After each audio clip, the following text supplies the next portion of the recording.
Open the glove box. Remove the damper cord from the glove box. Push in on the sides of the glove box to release the stops and detach the glove box from the hinges. Remove the plastic tray to get a better view of the housing. Unclip the tabs on the left and top sides of the housing, then slide the housing door to the right to remove it.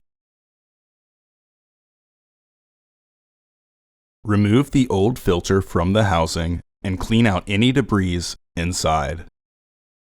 Insert your new filter into the housing with its airflow indicating arrow pointing down.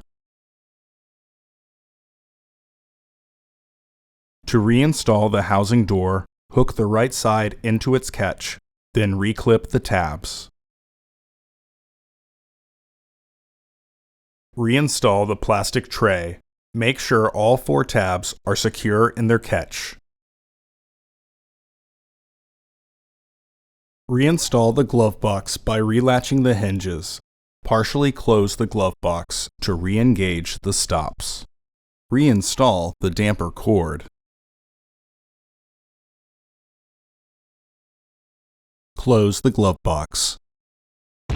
Order your parts today at filterheads.com. Also, please like our video and subscribe to our channel so you won't miss any new content.